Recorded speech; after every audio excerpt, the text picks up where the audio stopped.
Cyber crime की रोकथाम के लिए आम जनता के सुलभ जानकारी और उनको मदद करने के उद्देश्य से साइबर क्राइम रिपोर्टिंग हेल्पलाइन, जिसका नंबर है 1930।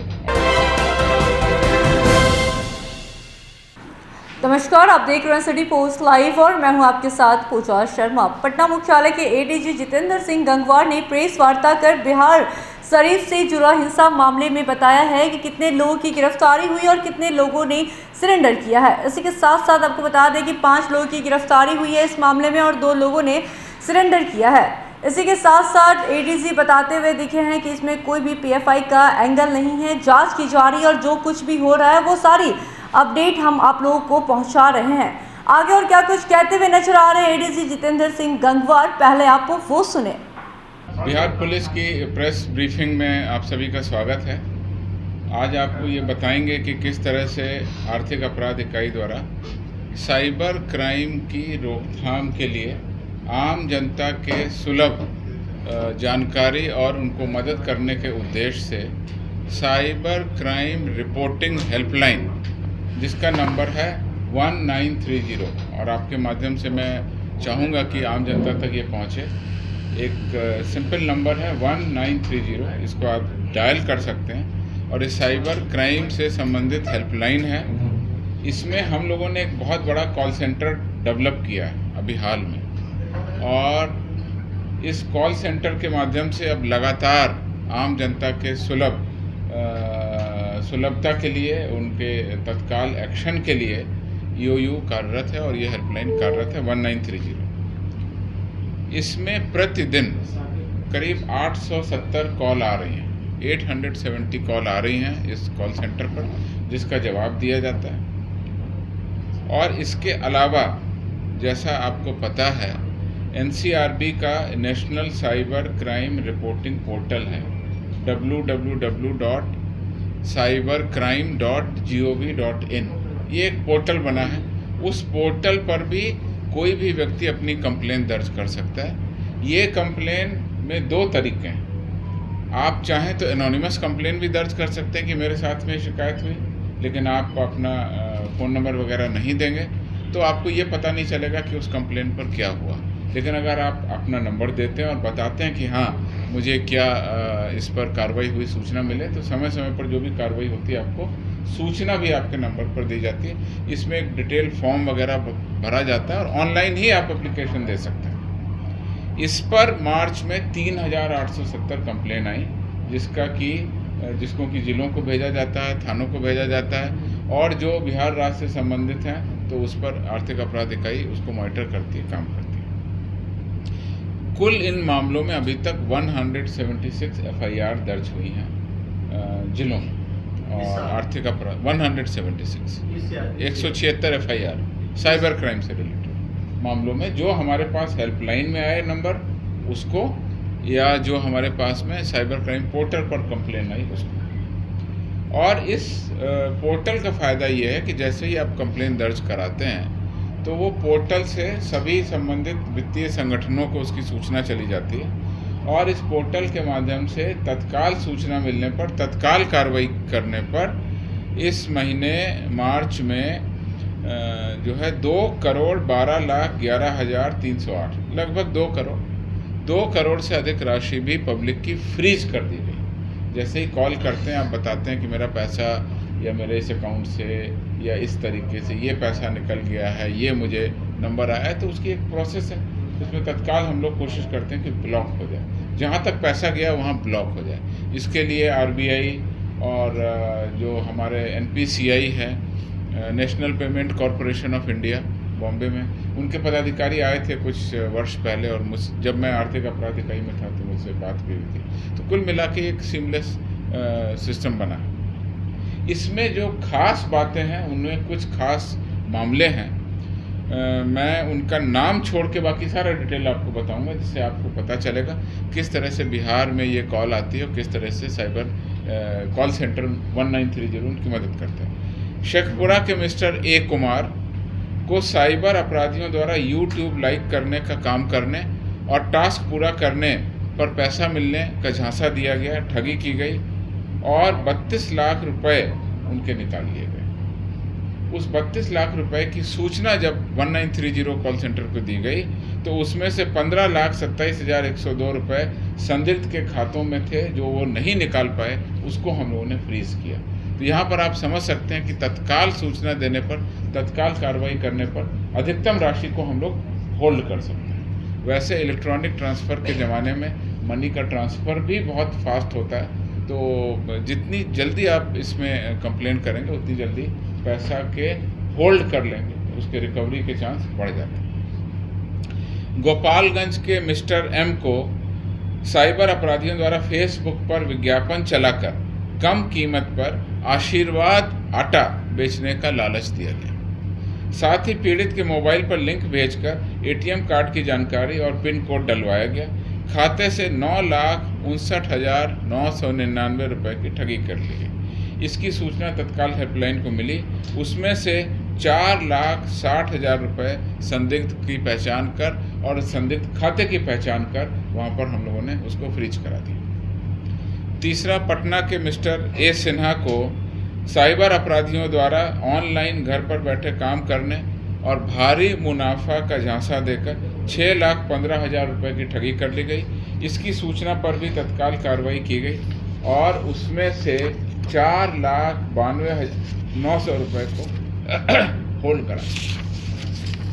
इसी प्रकार रोहतास के श्री गोपाल से साइबर अपराधियों द्वारा ठगी की गई 6,15,000 रुपये से, जिसमें कि 3,49,000 रुपये बैंक खाते में ईओयू के द्वारा होल्ड करा दिए गए। पटना के एक मिस्टर एम कुमार थे, उनको साइबर अपराधियों द्वारा अमेरिका में रहने वाला दोस्त बनकर ठगी कर ली गई और उस दोस्त का प्रोफाइल वगैरह भेजा और उसका फ़ोटो लगा के कॉल किया और उसमें 9,25,000 रुपये उनके ठग लिए। उसमें से 9,13,043 रुपये संदिग्ध के बैंक खाते में होल्ड करा दिए। समस्तीपुर के श्री अजय को साइबर अपराधियों द्वारा ऑनलाइन काम करने पर अधिक फ़ायदा और कमीशन का लालच देकर 4,18,000 रुपये की ठगी की गई। उसमें से 2,68,719 रुपये को हमने बैंक के खाते में होल्ड करा दिया। और अंतिम मामला है, पटना के रवि को पोस्ट लाइक करने का झांसा दिया और उनको कहा कि हमारी एक स्कीम है, आप मेरे पोस्ट को लाइक करिएगा तो आपको पैसा मिलेगा। तो आप समझ सकते हैं कि पोस्ट को लाइक करने का भी झांसा होता है। और इनसे, पटना के हैं रवि जी, उनसे 9,63,228 रुपये की ठगी कर ली गई। बिहार आर्थिक अपराध इकाई द्वारा त्वरित कार्रवाई करते हुए पूरी राशि 9,63,228 रुपये पूरी की पूरी राशि को हमने होल्ड करा दिया, फ्रीज करा दिया। तो आप समझ सकते हैं किस तरीके से साइबर हेल्पलाइन अब बिहार में बहुत तेज़ी से आम जनता के बीच मदद के लिए तैयार है। 24 घंटे वहाँ पर कॉल होती हैं और कॉल सेंटर में हमारी 30 टेलीफोन लाइन एक साथ काम करती हैं, जिससे कि 30 लोग एक साथ अपनी कंप्लेन दर्ज कराएं और कोई विलम्ब न हो। इसके लिए अभी कुछ दिन पहले ही स्पेशल रूप से पदाधिकारियों कर्मियों को चयनित किया गया, उनको ट्रेनिंग भी दिलाई गई और अब ये कॉल सेंटर हमारा 1930 बिहार में कार्यरत है। इस पर साइबर ठगी और पीड़ित लोग इस पर तत्काल शिकायत करें। ये मत सोचें कि कल ऑफिस खुलेगा हम उस समय कॉल करेंगे। जिस समय उनको संदेह हो और सूचना मिले तत्काल इसको सूचित करें, जिससे अधिक राशि हम लोग ट्रैक कर सकें, होल्ड कर सकें, फ्रीज कर सकें और फिर न्यायालय का आदेश लेकर के उनको वापस कर सकें। जैसा कि आपने देखा, पटना के श्री रवि जी से 9,63,228 रुपये ठगी किए गए और सारे के सारे पैसे हम लोगों ने फ्रीज। अभी कल आपको अवगत कराया और अभी आर्थिक अपराध इकाई ने कोई आगे उपलब्धि जैसी होगी हम आपको बताएंगे। अब तक दोनों जिलों में कितनी गिरफ्तारी हुई है? कितनी गिरफ्तारी? किसमें? दोनों जिलों में बताओ सर। ये जो सासाराम में और बिहार शरीफ में हिंसा भड़की, क्या आप लोग के पास जांच में सब कुछ सामने आ रहा है या ईओयू की जांच में सामने आ रहा है कि इसमें पीएफआई के लोगों का हाथ और माओवाद में भी हाथ है, सब कुछ आ रहा है जांच में? अभी ऐसी कोई सूचना नहीं है। वो लोग कॉन्स्पिरेसी एंगल पे सभी पहलुओं पे आर्थिक अपराध इकाई, जैसा मैंने आपको कल बताया था, एक अलग से जांच करते हुए एक एफआईआर दर्ज की है। उस एफआईआर का इन्वेस्टिगेशन हो रहा है। 5 लोग अरेस्ट हुए हैं, 2 लोगों को वो रिमांड पर लेने की बात तैयारी कर रहे हैं। ये 5 लोग किसी संगठन से जुड़े थे, किस संगठन से जुड़े थे? अभी सारी देखिए, अभी कल गिरफ्तारी हुई है और कल गिरफ्तारी होने के बाद जब चार्जशीट हम सबमिट करेंगे, सारे तथ्य सामने आएंगे, हम आपको अवगत करेंगे। जैसे साइबर के बारे में आपने बताया कि किस तरीके से आप एक्ट कर रहे हैं, लेकिन कई सेंटर्स बिहार के अंदर डेवलप हो गए हैं जहाँ से वो संचालित हो रहे हैं, तो क्या उन केंद्र को भी चिन्हित करेंगे इन फ्यूचर? बिल्कुल। साइबर अपराध से निपटने की कई रणनीति है। 1930 जो कॉल सेंटर है जिसके बारे में मैंने आपको बताया, ये कॉल सेंटर आम जनता के साथ, जिनके साथ में अपराध घटित हो गया है और जिनके पैसे निकल गए हैं और फाइनेंशियल नुकसान हो गया, उस नुकसान से बचने के लिए तत्काल कार्रवाई के दृष्टिकोण से एक हेल्पलाइन सेंटर है। परंतु प्रथम दायित्व पुलिस का हमेशा ये रहता है कि अपराध न हो, तो उसके लिए साइबर अपराधियों को चिन्हित करना, उनका डोसियर बनाना, उनके द्वारा जो कार्यरत नंबर्स हैं उनको डीएक्टिवेट करना। मैं आपको सही संख्या तो नहीं बता सकता हूं, लेकिन इतनी जानकारी है मेरे पास में कि हजारों मोबाइल नंबर्स को बिहार पुलिस के द्वारा डेटाबेस में डाला गया है, केंद्र सरकार से साझा किया गया है और उन नंबर्स को हमने ब्लॉक करा दिया।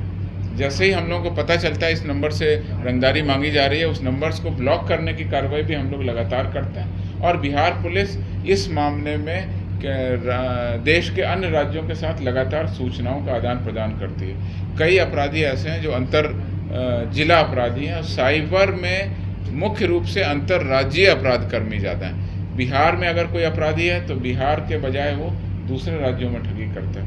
दूसरे राज्यों में जो अपराध कर्मी हैं वो उस राज्य में अपराध नहीं करके बिहार के लोगों के साथ ठगी करते हैं। ऐसा अमूमन देखा गया है। तो ऐसे में अंतर्राज्यीय जो इंटर स्टेट कोऑर्डिनेशन है वो भी साइबर क्राइम की टीम करती है। लगातार डोसियर बना के चिन्हित, जो आपने कहा है, चिन्हित जगहों पर कुछ ज़िले ऐसे हैं जहाँ पर साइबर अपराधी ज़्यादा जिनकी एक्टिविटी रहती है, ऐसे लोगों पर हम लोग कार्रवाई करते हैं। लगातार टीम बना के छापेमारी करके और कांडों के उद्भेदन में अगर उनका नाम आता है तो फिर उनको गिरफ्तार करके हम लोग कंट्रोल करते हैं।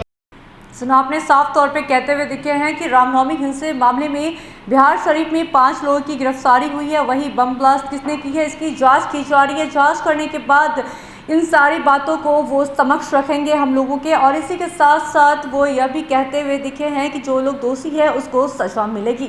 आगे और क्या कुछ कहते हुए नजर आ रहे थे एडीजी जितेंद्र सिंह गंगवार, वो आपने सुना। तो फिलहाल के इस अपडेट में बस इतना ही। तमाम छोटी बड़ी खबरों के लिए बने रहे सिटी पोस्ट लाइव के साथ। इस वीडियो को लाइक करें, शेयर करें और चैनल को सब्सक्राइब करना ना भूलें। धन्यवाद।